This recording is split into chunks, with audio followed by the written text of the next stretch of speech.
வணக்கம் லங்காபோர் ஊடக நேயர்களே, மீண்டும் ஒரு சிறப்பு செய்தியோடு ஒரு செவியோடு ஒரு சிறப்பான ஒரு பிரமுகரை பற்றிய செவியோடு எங்கள் தமிழ் மக்களுக்கு உண்மையிலேயே கிடைத்த பொக்கிஷம் என்றும் கூற வேண்டும், குப்பை என்றும் கூற வேண்டும்.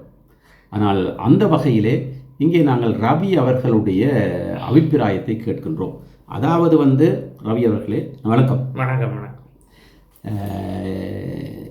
ஒரு சில தினங்களுக்கு முன்பாக, அதாவது பல டிசிசி மீட்டிங், அதாவது ஒன்று கூடல்கள் நடைபெற்று விட்டது. கிளிநொச்சி, மன்னார்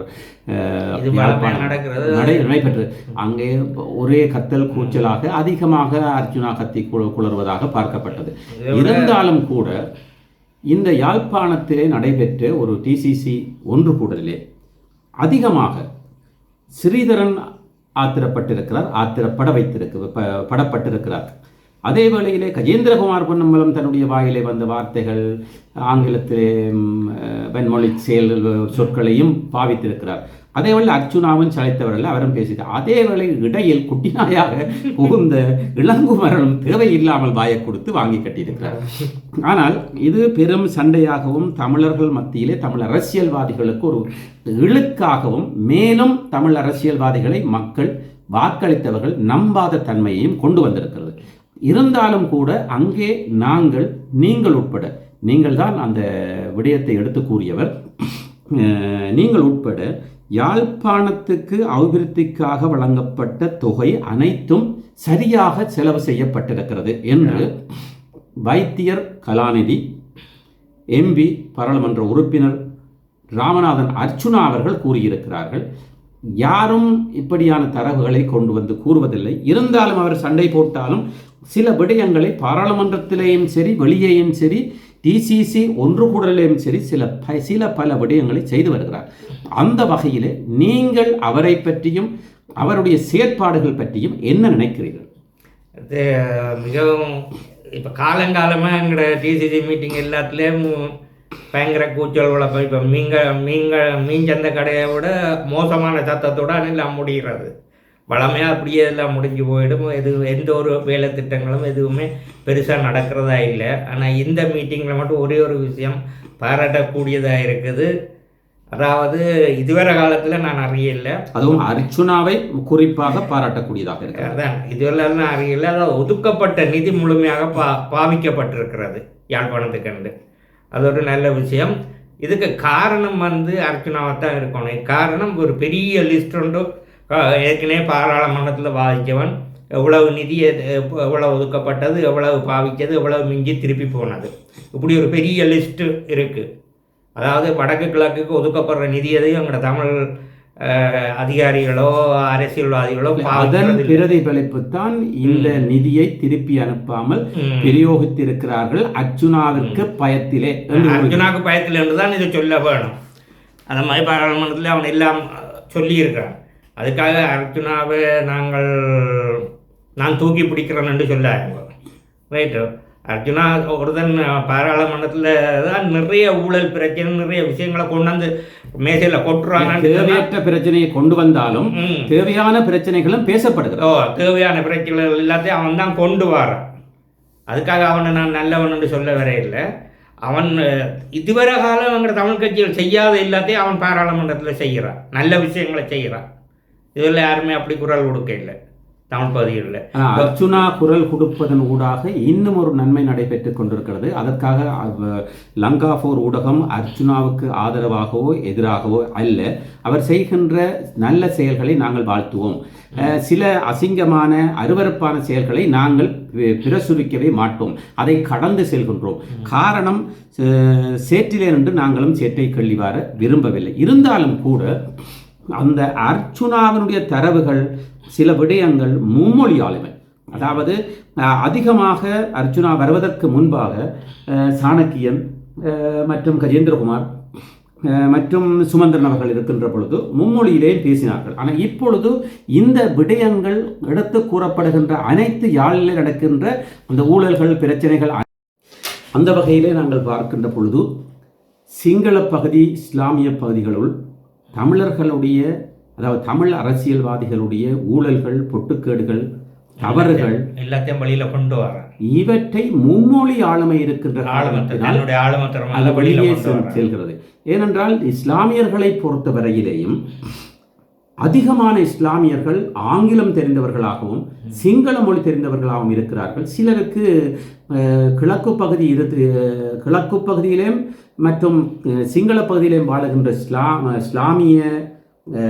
இஸ்லாமியர்கள் சிங்கள மீடியத்திலே அவர்கள் படித்ததனால் தமிழ் வாசிக்க தெரியாதவர்கள். அப்படியான பொழுது சிங்களத்திலே பேசுகின்ற பொழுது இந்த தமிழ் பகுதியில் இருக்கின்ற செய்திகளும் இந்த ஊழல்கள், பொட்டுக்கேடுகள், விடயங்கள், சில தவறான விடயங்கள் போய் சேர்ந்தாலும் நல்ல விடயங்களும் போய் சேருகிறது.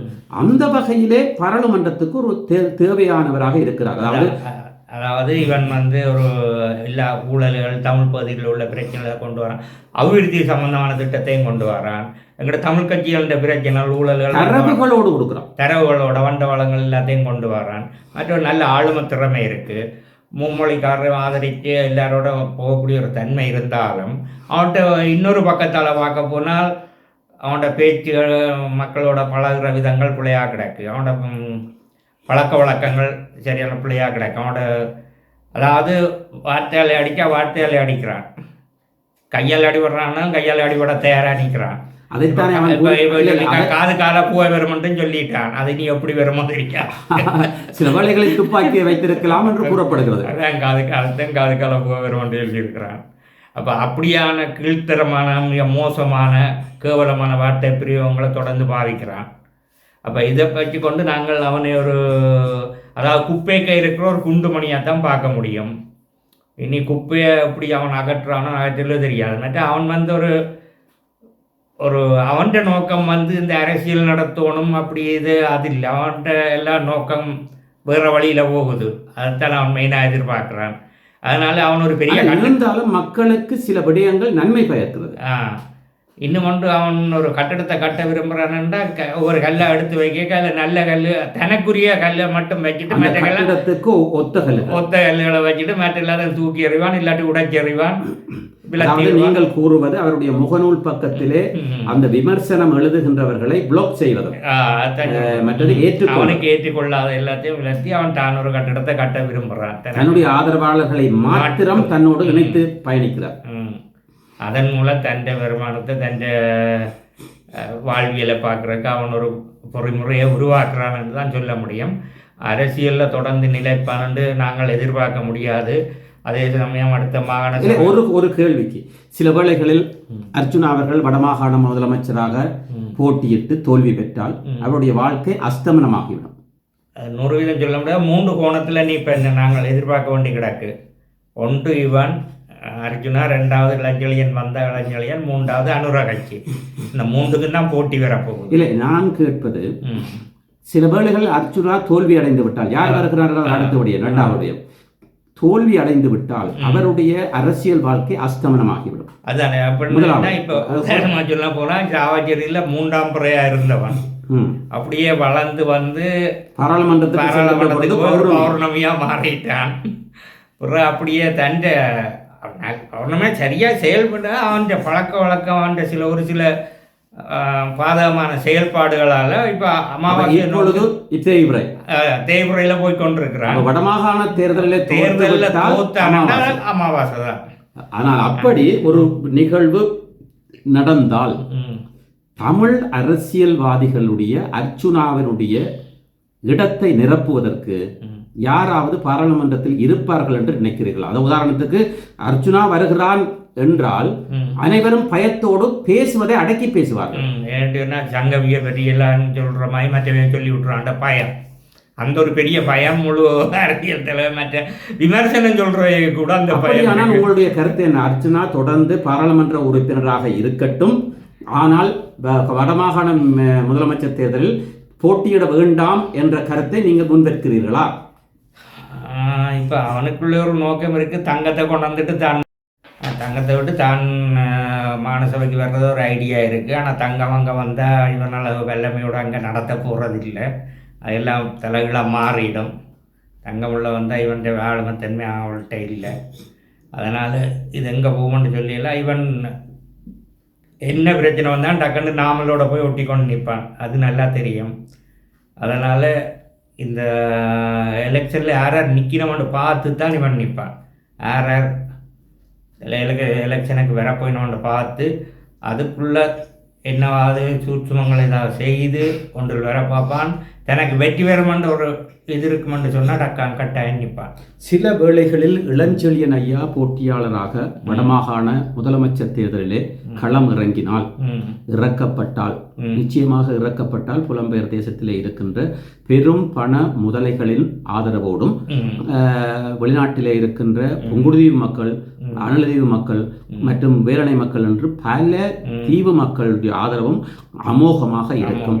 அவர்கள் அதிகமாக வியாபாரிகளாக இருக்கிறார்கள்.